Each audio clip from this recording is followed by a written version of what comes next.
ইনকিলাব মঞ্চের জন্মটা হলো কিভাবে? ইনকিলাব মঞ্চের জন্মটা হয়েছে আমি আমাদের সেক্রেটারি আব্দুল্লাহ জাবের আমরা 5 তারিখ পর্যন্ত একসাথে আন্দোলন করেছি, একদম একই জায়গায়। তো 5 তারিখ রাতে আমরা সারা রাত যখনই করে রাতে মন্দির পাহারা দিচ্ছিলাম, আমি জাবের আমাদের আরো কিছু বন্ধুরা। তো মন্দির পাহারা দিতে দিতে মনে হচ্ছিল যে এখানে এত বড় ভারতীয় আধিপত্যবাদ এত বছর ধরে কায়েম হয়েছে এবং আওয়ামী লীগের শুধু আইকনটা পালিয়েছে, বাকি সমস্ত হাজার হাজার কোটি টাকা প্রতিষ্ঠান তাদের রয়ে গেছে। এটা এরা সহজে এরকম ছেড়ে দিবে, ব্যাপারটা এরকম না, বরং তারা পাল্টা কু করবে, প্রতি বিপ্লব করবার চেষ্টা করবে। তা আমাদের যেটা কাজ, যে আমরা সবসময় বলি যে আমাদের জীবনে সবার জীবনে একটা জায়গা থাকে না যে আমি এই জিনিসটা দেখছি, ওকে আমার জীবনে আর কিছু দেখার নাই। তা আমাদের বন্ধুদের মধ্যে আমরা ইনকিলাব মঞ্চ যারা করি আমাদের সবারই একই ফিলিং যে আমরা জুলাইয়ে শরিক হতে পেরেছি, আমাদের জীবনে সম্ভবত এর চেয়ে ভালো কোনো পর্ব আসবে না। সুতরাং আমাদের কাজ হলো এই জুলাইকে মানে অক্ষুণ্ণ রাখা, ইনসাফের সাথে, সততার সাথে। তারপর আমরা প্ল্যান করলাম যে যে কোনো ভাবে ওকে এটাকে আমাদের এগিয়ে নিয়ে যেতে হবে। আমরা ভাবছিলাম বিএনপি, জামাত ইসলামী, অন্যান্য যে ফ্যাসিবাদ বিরোধী দল, তারা হয়তো প্রথম 15 দিন শাহবাগে আরো বিভিন্ন জায়গায় প্রতিদিন একটা সাংস্কৃতিক জমায়েত করবে, করে মানে এটাকে অক্ষুণ্ণ রাখা, ঐক্যবদ্ধ রাখা। কিন্তু সরকার গঠন, বিভিন্ন প্রক্রিয়ার কারণে কোনো দলই আসলে ওইটা ফোকাস করতে পারে নাই। ফাঁকে দেখলাম ইসকন থেকে শুরু করে অন্যরা এই প্রথমেই শুরু করলো মাইনরিটি কার্ড, তারপর ইসকন হঠাৎ করে শাহবাগে হাজার হাজার মানুষ জমা করে ফেললো, চট্টগ্রামে করলো।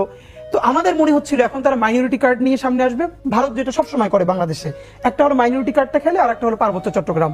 তো আমরা কোনোভাবে আর কুল করতে না পারে আমরা বললাম না, আমরা আর কারোর জন্য বসে থাকবো না, আমরা নিজেরা দাঁড়াই। তো তারপরে আমার মনে আছে 5ই আগস্টের পরে 13ই আগস্ট সর্বপ্রথম আমরা শাহবাগে দাঁড়াই ইনকিলাব মঞ্চের ব্যানারে, যে এই যে গণহত্যার সাথে যে সমস্ত পুলিশ এবং আমলারা জড়িত তাদেরকে অনতিবিলম্বে গ্রেপ্তার করতে হবে, গণহত্যাকারী হাসিনাকে দেশে ফিরিয়ে বিচারের ব্যবস্থা করতে হবে। এইরকম বেশ কিছু জনদাবি নিয়ে আমরা সেদিন দাঁড়াই।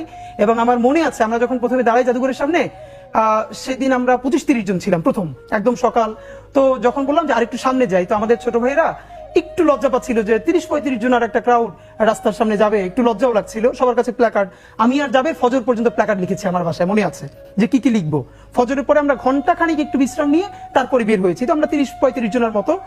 তো ওরা একটু ইতস্তত বোধ করছিল যে শাহবাগে দাঁড়াবে, লজ্জাও লাগতেছে, লোকজন কম। তখন আমার মনে আছে আমি বলেছিলাম যে দেখো, মাথা গইল না, মানে আমরা কয়জন সেইটা চিন্তা না করে আমরা কি বলতেছি, আমাদের প্ল্যাকার্ডে কি লেখা সেইটা দেখো। এই দাবিতে যদি মানুষ না আসতে পারে সেটা তার লজ্জা, তার ব্যর্থতা। আমরা তো আমার নিজের কিছু চাচ্ছি না, সুতরাং আমাদেরকে দাঁড়াইতে পারতে হবে, একজন হইলেও দাঁড়াইতে পারতে হবে। তা আমার মনে আছে আমরা প্রথম যখন দাঁড়ালাম, ঘন্টা 3-4 পরে সেইটি শত শত মানুষের একটা অবস্থায় রূপ নিয়েছে এবং এরপর থেকে তো আমরা এখন পর্যন্ত আছি। না, নিঃসন্দেহ অসাধারণ উদ্যোগ এবং একই সাথে এটা বাংলাদেশের মানুষের ক্রাউডকে টাচ করেছে, কোনো সন্দেহ নেই।